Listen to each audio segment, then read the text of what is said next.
আজি আমি আলোচনা কৰিম ক্লাস 9 और एक्सरसाइज 1.3 क्वेश्चन नंबर 8 ইয়াত আমাক কৈছে 5/7 আৰু 9/11 ৰ মাজত থকা তিনিটা ভিন্ন অপৰিমেয় সংখ্যা আমি উলাই দিব লাগে তো ফ্ৰেকশন দুটা আমাক কি কি দি আছে মই লিখি লৈ আছো ডাইৰেক্ট মই সলিউশনত আহি যাম তো ফ্ৰেকশন এটা দি আছে তোমাৰ 5/7 আৰু এটা আমাক দি আছে 9/11 দি আছে এই দুয়োটাতে আমি কি কৰিব লাগিব প্ৰথম অৱস্থাত আমি হৰণ কৰিব লাগিব তো 7 দি 5 को हरण কৰি দিয়া প্ৰথম অৱস্থাত তো না যায় দশমিক 0 এটা আহি যাব কিমান বাৰ যাব 7 বাৰ যাব তো তুমি ইয়াৰ পৰা কিমান পাবা 49 1 ইয়াতে লোৱা 10 10 ৰ পৰা 9 গলে 1 দশমিকৰ কাৰণে এটা 0 দিয়া তো 7 কেইবাৰ যাব 10 ৰ ভিতৰত 1 বাৰ তুমি 7 পাবা মাইনাস কৰি দিয়া 10 ৰ পৰা 7 গলে কিমান আহিব 3 দশমিকৰ কাৰণে এটা 0 দি দিয়া 7 আকৌ কিমান বাৰ যাব 4 বাৰ যাব তো তুমি কিমান পাবা 28 ইয়াতে মাইনাস কৰি দিয়া কিমান আহিব 2 আৰু তুমি 0 এটা দিব পাৰিবা দশমিকৰ কাৰণে তো এবাৰ তোমাৰ কিমান বাৰ যাব 2 টাইমছ যাব ইয়াৰ পৰা কিমান পাবা 14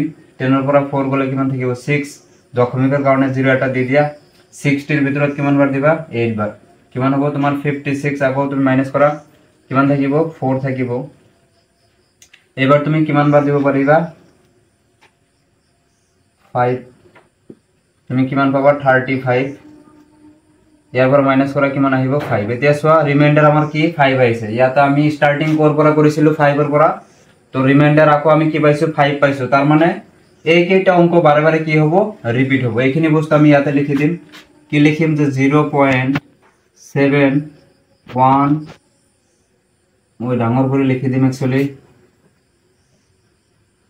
0.714285 ইয়াতে ডট ডট মানে এই কেইটা অংক বাৰে বাৰে ৰিপিট হ'ব সেই কাৰণে মই ইয়াতে ডট ডট দি দিলু আকৌ আমি হৰণ কৰিব লাগে কি 9/11 তাৰ মানে 11 দি আমি কাক হৰণ কৰিব লাগে 9 তো মই ইয়াতে কৰি দি আছো কি আছে তোমাৰ 11 দি আমি কাক কৰিব লাগে 9 না যায় দশমিক দি দিয়া 0 এটা আহিব 9 ৰ ভিতৰত কিমান বাৰ দিব পাৰিবা 8 টাইমছ তো 8 টাইমছ দি দিয়া 88 আহিব মাইনাস কৰি দিয়া 10 ৰ পৰা 8 গলে 2 থাকিব ইয়াতে তুমি কিমান পাবা 20 হৈ যাব তো কিমান বাৰ যাব 1 টাইমছ যাব তো ইয়াৰ পৰা আকৌ মাইনাস কৰি দিয়া কিমান আহিব সোৱা 10 ৰ পৰা 1 গলে কিমান পাবা 9 দ্যাট মিন্স আকৌ সোৱা 9 আহিছে ৰিমাইন্ডাৰ হয়নে 9 ৰ পৰা আমি স্টাৰ্ট কৰিছিল আকৌ 9 আহিছে গতিকে আৰু আমি ডিভাইড নকৰো এইটো বস্তু কি বুজাই আছে যে 8 আৰু 1 বাৰে বাৰে আহিব দশমিকৰ পিছত ঠিক আছে ৰিপিট হৈ আছে তো ইয়াতে আমি লিখিম 0.81 দুবাৰ মই লিখলো আৰু ডট ডট এনেকৈ দি দিম তাৰ মানে 81 বাৰে বাৰে কি হ'ব ৰিপিট হ'ব ঠিক আছে এতিয়া সো আমি কি কাম কৰিব লাগে তিনিটা অপৰিমেয় সংখ্যা আমি লিখিব লাগে এই দুটা সংখ্যাৰ ভিতৰত তো আমি কি কৰিম স্টাৰ্টিংৰ মানে দশমিকৰ পিছত এই দুটা অংক লৈ আমি ৰাখিম ঠিক আছে 71 ধৰা 71 সামথিং আছে ইয়াতে তোমাৰ 81 সামথিং 81 আছে গতিকে এই দুটা ভিতৰত আমি তিনিটা অপৰিমেয় সংখ্যা আমি লিখি দিব লাগে একদম ইজি ইজি তো ইয়াতে সোৱা মই লিখি দি আছো এতেকে লিখিব লাগিব তোমালোকে ধুনিয়া কৰি লিখিবা এতেকে 5/7 আৰু 9/11 ৰ মাজত থকা তিনিটা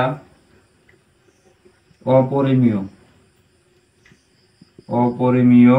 সংখ্যা হল ঠিক আছে তো নাম্বাৰ 1 দি মই লিখিম নাম্বাৰ 1 ত সোৱা 71 ত কই তোমাৰ কি হ'ব লাগিব ডাঙৰ দ্যাট মিন্স মই লিখিব পাৰো 0.72 এটা 0 দিলু আকৌ 7200 আকৌ 72300 এনেকৈ মই লিখিব পাৰো এতিয়া সোৱা ইয়াতে চাবা অংক কেইটা তোমাৰ বেলেগ বেলেগ ৰিপিট হ'ব লাগিব মানে এটা অংক বাৰে বাৰে মানে কি ৰিপিট হ'ব নোৱাৰিব যেনেকৈ ইয়াতে সোৱা এইটো পৰিমেয় সংখ্যা দশমিকৰ পিছত 8 আৰু 1 8 আৰু 1 8 আৰু 1 আহিয়ে থাকিব কিন্তু ইয়াতে সোৱা অপৰিমেয় সংখ্যা কিয় 72 তো তোমাৰ ৰিপিট হৈ আছে বাট সোৱা 02 তোমাৰ বেলেগ বেলেগ আহি আছে তো ইয়াতে মানে কি বেলেগ বেলেগ অংক আমাৰ ৰিপিট হ'ব লাগিব হা আকৌ সোৱা আৰু দুটা দিব লাগিব আমি তো আৰু কি কি লিখিব পাৰা যেনেকৈ মই যদি লিখো কি 750 মই সে মেনকৈ লিখিম ইজি হোৱাৰ কাৰণে হয়নে তোমালোকে নিজে নিজে লিখিবা নকৈ নিজে নিজে বনাই লিখিবা আৰু এটা লিখিব লাগে তো আৰু এটা কি লিখিব পাৰা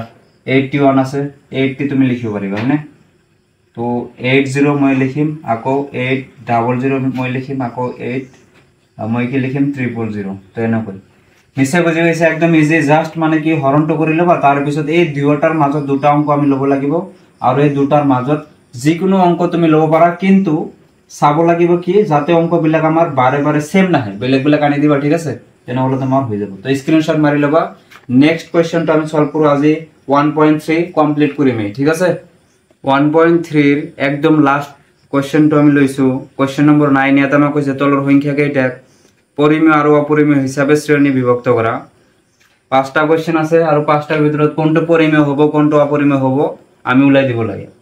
এতিয়া চোৱা, এটা কথা মনত ৰাখিবা, যদি ৰুট ওভাৰৰ ভিতৰত বৰ্গমূলৰ ভিতৰত যদি মৌলিক সংখ্যা থাকে, ই কেতিয়াও পৰিমেয় সংখ্যা হ'ব নোৱাৰে, সদায় তোমাৰ কি হ'ব অপৰিমেয় সংখ্যা। গতিকে আন্ডাৰ ৰুট অফ 23 এইটো তোমালোকৰ কাৰণে কি হ'ব অপৰিমেয় সংখ্যা, অপৰিমেয় সংখ্যা।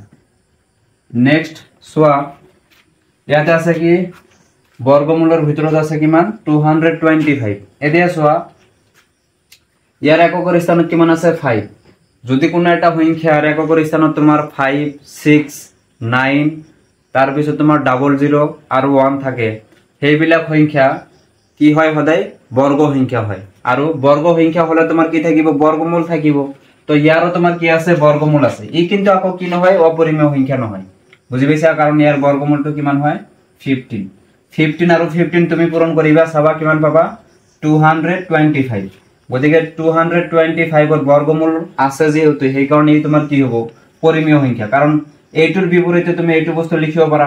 তো 15 ৰ তলত মনে মনে কিমান আছে 1 এটা আছে, গতিকে p বাই q ৰূপ হৈ গ'ল, যত আমাৰ q 0 নহয়, গতিকে ইয়াটা কি হ'ব পৰিমেয় সংখ্যা। তো লিখি দিবা, এইটোৱে পাৰ্থক্য জাস্ট, ঠিক আছে? যদি ৰোডৰ ভিতৰত থকা সংখ্যাটো আমাৰ কি হয় বৰ্গ সংখ্যা হয়, তেনেহলে সেইটো সদায় কি হ'ব পৰিমেয় সংখ্যা হ'ব।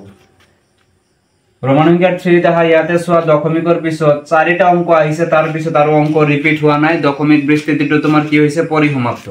ইয়াৰ পৰা আমি ক'ব পাৰো কি সংখ্যাটো আমাৰ কি হৈ আছে পৰিমেয় সংখ্যা, হয়নে? ইও তোমাৰ কি হ'ব পৰিমেয় সংখ্যা। নিশ্চয় মনত থাকিব, যদি দশমিকৰ পিছত আমিতো নিশ্চয় এইবিলাক পঢ়িছো অলৰেডি, এনেকুৱা টাইপৰ কোশ্চেন আমি সলভ কৰিছো। দশমিকৰ বিস্তৃতি যদি তোমাৰ পৰিসমাপ্ত হয়, হি সদায় তোমাৰ কি হয় পৰিমেয় সংখ্যা।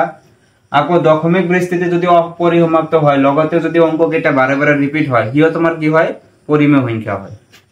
তো নেক্সট আহা তোমাৰ কোশ্চেন নম্বৰ 4। ইয়াতে চোৱা 4 নম্বৰ কোশ্চেনত আমাক কি কৈছে 7 পয়েন্ট দিয়া আছে 478।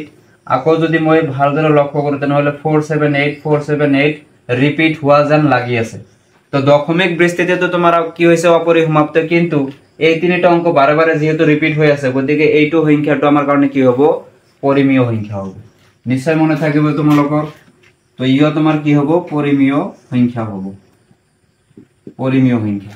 তো 5 নম্বৰ কোশ্চেনটো চোৱা, এইটো নিশ্চয় তোমালোকে বুজিয়ে পাইছা অলৰেডি, ইয়াৰ আগতে আমি লিখিছো এনেকুৱা টাইপৰ বহুত এক্সাম্পল দিয়া হৈছে।